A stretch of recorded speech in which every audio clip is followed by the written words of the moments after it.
Hello YouTubers, welcome back to Yorkshire Media. I am Mark, your host, your presenter, whatever you want me to be. Yes, I am cheaper and better than the BBC. Capiche?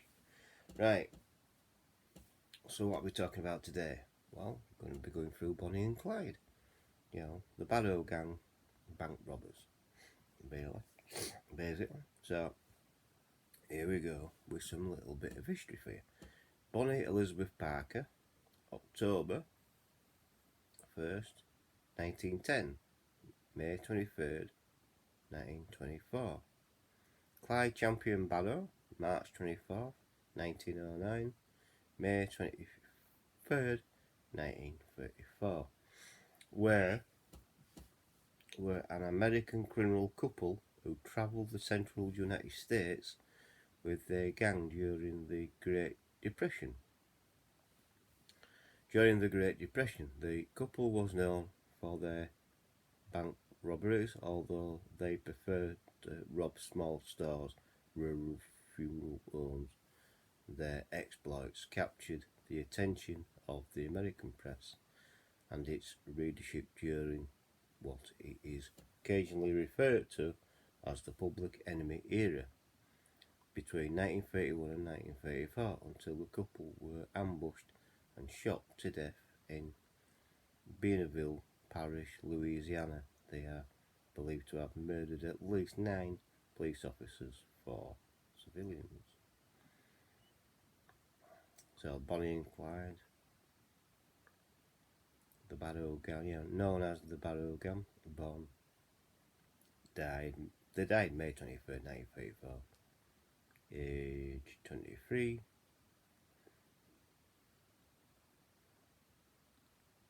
Bonneville Parish, Louisiana, USA, caused a death homicide at gunshot wounds. They were ambushed, basically. Clyde Barrow, he was aged 25 when he died. She was 23 when she died. Caused gunshot wounds. The 1967 film Bonnie and Clyde, directed by Arthur Penn and starring Warren Beatty and Faye Dunaway in the title role, revived interest in the criminals and glamorised the romantic era in the 2019 Netflix film Highwaymen, depicted their manhunt from the point of view of the pursuing woman.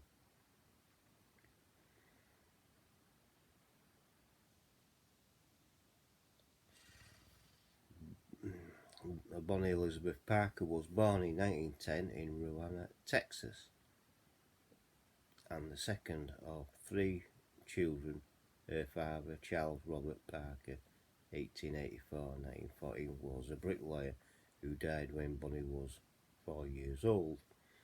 Her widowed mother, Emma Caruso Parker, 1885-19, moved her family back to the parents' home in Cement City, an industrial suburb in West Dallas, where she worked as a seamstress. As an adult, Bonnie wrote poems such as The Story of the Suicide Sal, The Trials Story,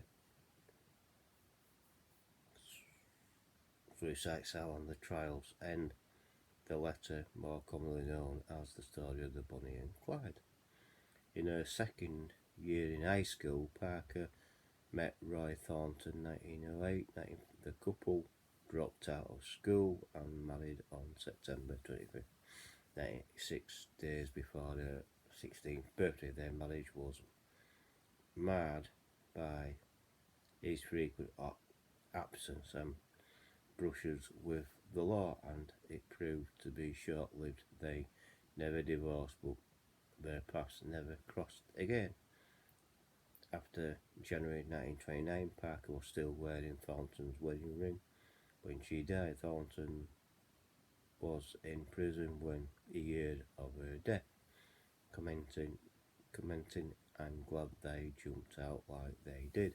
It's much better than being caught." Sentenced to 5 years for robbery in 1933 after attempting several prison breaks from other facilities, Thornton was killed while trying to escape from the Huntsville State Prison on October 1937. After the end of her marriage, Parker moved back in with her mother and worked as a witness in Dallas. Her regular customers were posted work Ted Hinton. In 1932, he joined the Dallas County Sheriff's Department and eventually served as a member of the posse that killed Bonnie and Clyde. Parker briefly kept diary early in 1929 when she was aged 18, writing of her loneliness, her impotence with life in Dallas, and her love of photography. Clyde Barrow. Clyde Champion Barrow was born in 1909 into a poor farming family in Ellis County, Texas, south end of Dallas. He was fifth of 7 children of Henry Basil Barrow, 1874 to 1950, and Cummy Tolith Walker, 1874 to 1940. The family moved to Dallas in the early 1920s as part of a wider migration pattern from rural areas to the city, where many settled in the urban slum of West Dallas. The Barrows spent their first months in West Dallas living under the wagon until they got enough money to buy a tent. Barrow was first arrested in late 26 at age 17 after running when police confronted him over a rental car that he had failed to return on time. His second arrest with his brother Buck soon after for possession of stolen turkeys. Barrow had some legitimate jobs during 1927 through 1929, but also cracked safes, robbed stores and stole cars. He met 19-year-old Parker through mutual friend in January 1930. They spent much time together during the following weeks. Their romance was interrupted when Barrow was arrested and convicted of auto theft. Barrow sent Heathsham Prison Farm in April 1930 at the age of 21. He escaped from the prison farm shortly after his incarnation used a weapon Parker smuggled to him. He was recaptured shortly after and sent back to prison. Barrow was repeatedly sexually assaulted while in prison, and he retaliated by attacking and killing his tormentor with a pipe, crushing his skull. This was his first murder. Another inmate who was already serving life sentence claimed responsibility. In order to avoid hard labour in the fields, Barrow purposely had 2 of his toes chopped off in the late January 1932 by another inmate for himself. Because of this, he walked with a limp for the rest of his life. However, Barrow set free 6 days after his intentional jury without his knowledge. Barrow's mother had successfully petitioned for his release. He was paroled from Isham on February 1952. Now, hardened and bitter criminal, his sister Marie said something awful sure must have happened to him in prison, because he wasn't the same person when he got out. Fellow inmate Ralph Folt said that he watched Clyde change from schoolboy to rattlesnake. In post-Isham career, Barrow robbed grocery stores and gas stations at a rate, fair outpacking, then 10 cell bank robberies attributed to him and Barrow gang. His favourite weapon was the M1918 Browning automatic rifle. According to John Neil Felix, Barrow's goal in life was not to gain fame, fortune for robbing banks, but to seek revenge against the Texas prison system for abuse that he had sustained serving.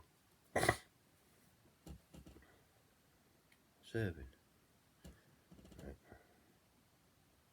Several accounts describe Parker and Barrow's first meeting. The most credible state they met on January the 5th, 1930, at the home of Barrow's friend Clarence Clay at 105 Herbert Street in West Dallas. Barrow was 20 years old, Parker was 19.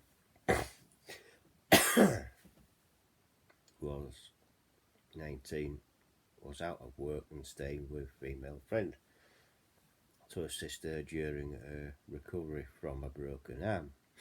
Barrow dropped by the girl's house while Parker was in the kitchen making hot chocolate. Both were smitten immediately. Most historians believe that Parker joined Barrow because she had fallen in love with him. She remained his loyal companion as they carried out their many crimes and waited the violent death they viewed as inevitable. This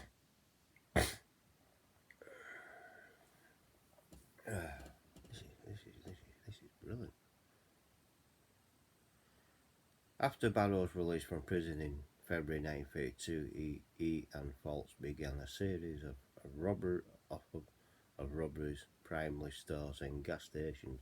Their goal was to collect enough money and firepower to launch a raid against Eastern Prison on April 19. Parker and Falks were captured in a failed hardware store burglary in Cuffman, in which they had intended to steal firearms.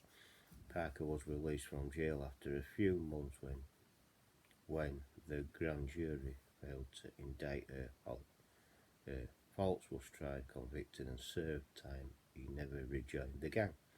Parker wrote a poetry to pass the time in Cuffman County Jail and reunited with Barrow within a few weeks of her release on April 30. Barrow was a getaway driver in a robbery in Hillsborough, during which store owner G.M. Butcher was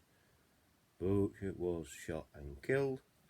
Butcher's wife identified Barrow from police photographs as one of the shooters, although he had stayed inside the car. On August the 5th, Barrow, Raymond Hamilton and Ross Dyer were drinking moonshine at County Dance in Stringtown, Oklahoma, when Sheriff C.J. Maxwell and Deputy Eugene C. Moore approached them in the parking lot. Barrow and Hamilton opened fire, killing Moore. Gravely wounded Maxwell moved, and Moore was the first law officer who Barrow and his gang killed. They eventually murdered 9 on October. They allegedly killed Howard Hall at his store during a robbery, Sherman, Texas, although some historians consider this unlikely.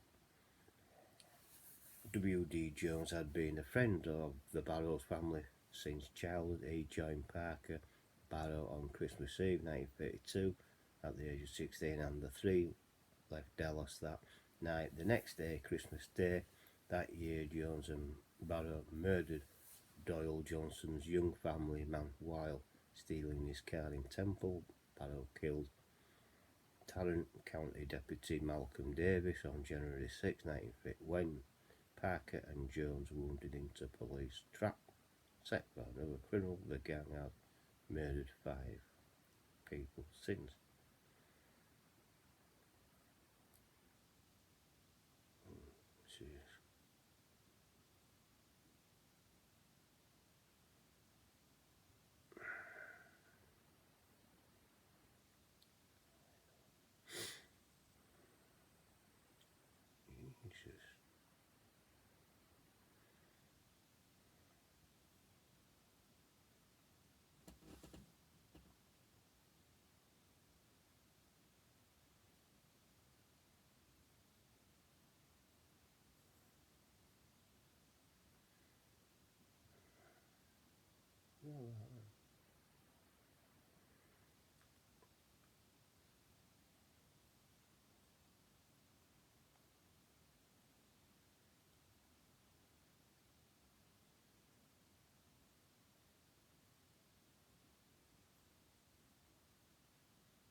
On March 22nd, 1933, Clyde's brother Buck was granted full pardon and released from prison.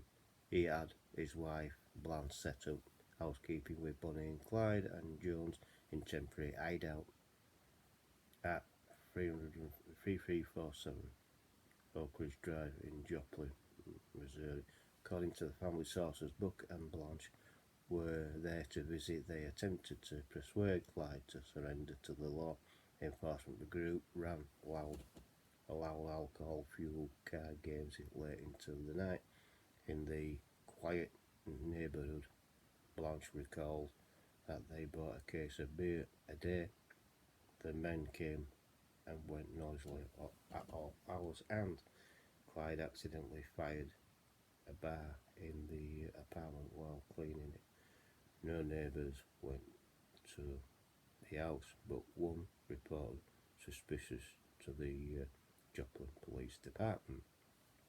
Police assembled 5-man force in 2 cars on April 13 to confront what they suspected were bootleggers living at the Oak Ridge Drive address. Barrow Brothers and Jones opened fire, killing Detective Harry Lee McGuinness outright and fatally wounded Constable J.W. Harriman. Others, Field Force in Highway Patrol Sergeant G.P. Calliter, ducked behind a large oak tree. The .30 caliber bullets from the bar struck the tree and forced wood splinters into the sergeant's face. Parker got into the car with the others and they pulled in Blanche from the street where she was pursuing her dog, Snowball. The surviving officers later testified that they had fired only 14 rounds in the conflict. One hit Jones on the side, one struck Clyde but was deflected by his suit coat button, and one grazed Buck after ricocheting off a wall.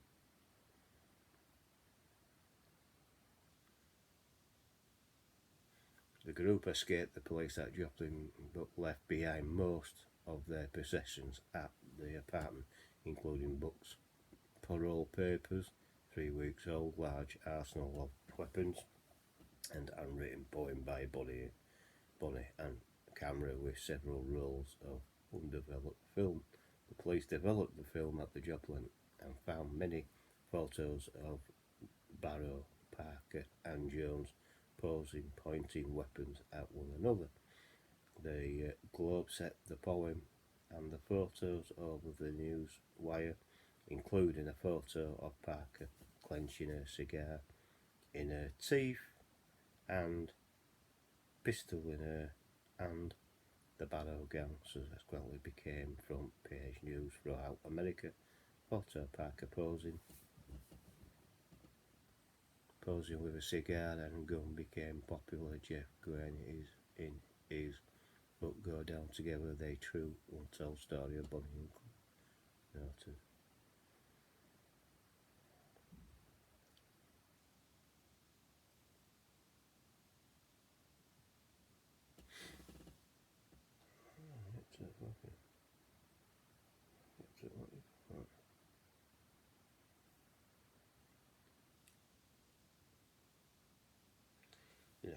Final run 1934.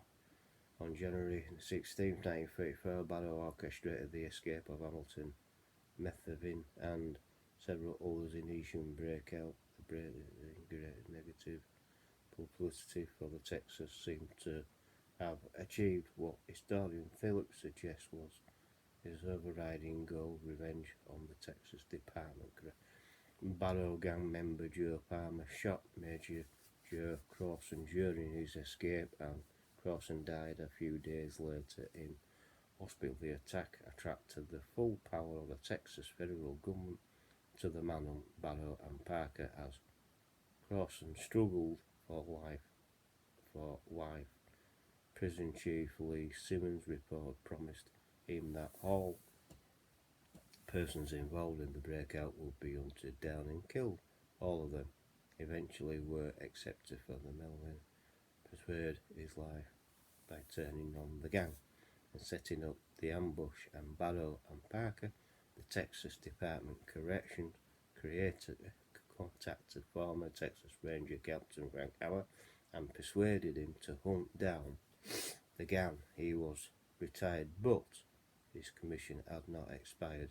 He accepted the assignment as a Texas Highway Patrol officer, secondly assigned to the prison system as a special investigator and given the specific task of taking down the Barrow gang. Hammer was tall, burly, and taciturn, unimpressed by authority and driven by an inflexible adherence to right or what he thinks is right. For 20 years he had been feared and admired throughout Texas as the walking embodiment of the one riot ranger ethos. He had acquired a formidable reputation as a result, several spectacular captures and shooting of a number of Texas criminals. He was officially credited with 53 kills and suffered 17 wounds in 17. Prison boss Simmons always said publicly that Hammer had been his first choice, although there is evidence that he first approached two other rangers before whom declined because they were reluctant to shoot a woman. Starting on February the 10th, Hammer became a constant shadow of the Barrow and Parker, living out of his car just town.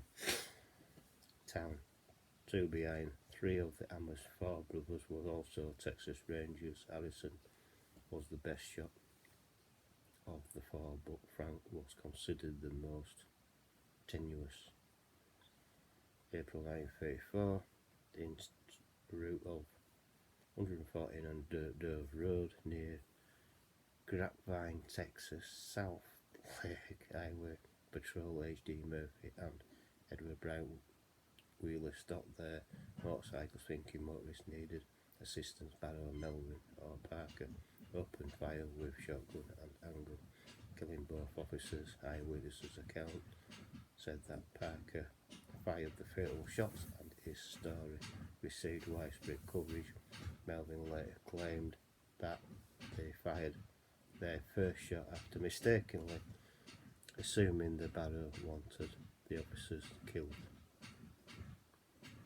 Oh dear. I'm sorry about the noise if you can hear that, and I do apologise.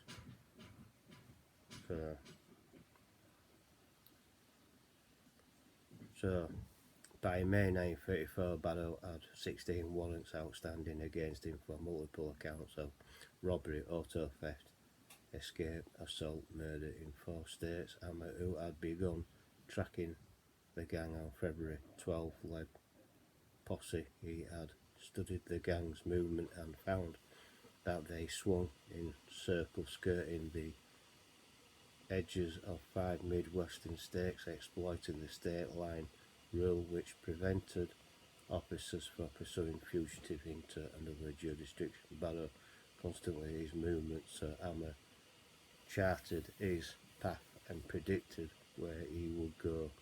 The gang's integrity, sentence and family visits. They were due to see Melvin family in Louisiana. Unknowns to Hammer, Barrow Melvin parents' residence, as in case they were separated. Melvin had become separated from the rest of the gang in Shreveport. Hammer Post was composed of 6 men.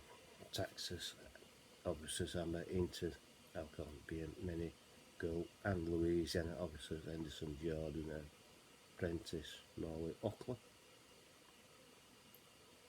On May 21st, the 4 posed members from the Texas were in Shreveport when they learned that Barrow Parker were planning to visit Methven in Bentonville Parish that evening. The full posse set up an ambush along Louisiana State Highway 154 south of Gibbsland towards Southington. The lawmen were in place by 9 p.m. and waited the whole of the next day, May 20th, with no sign of the proprietors. Other accounts said that the officers set up on the evening of May 22nd.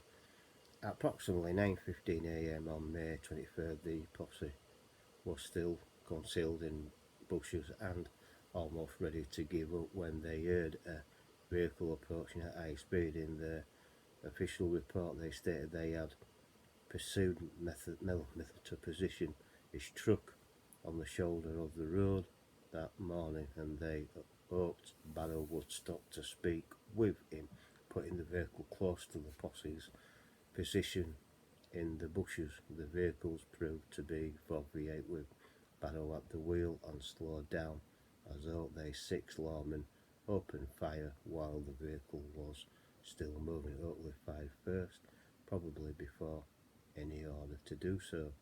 Barrow was shot in the head, died instantly from Oakley's first shot. Hinton reported hearing Parker scream. The officers fired about 130 rounds, emptying each of their weapons into the car. The two had survived several bullet wounds over years confrontations with the law. On this day, any one of several of Bonnet and Clyde's wounds could have been the cause of death. So there you go. So that's the story of Bonnie and Clyde. I hope you have liked that. It's going a bit too long now. So if you've liked that, please like the video. Please subscribe if you're new. Hit that bell icon. All that will let you know when I'm uploading another video. Please share the video with your friends and your family and other social media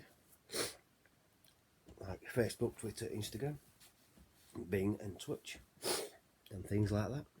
And also use the comment section, and I will catch you on the next video. Bye for now. Catch you all later. Bye bye.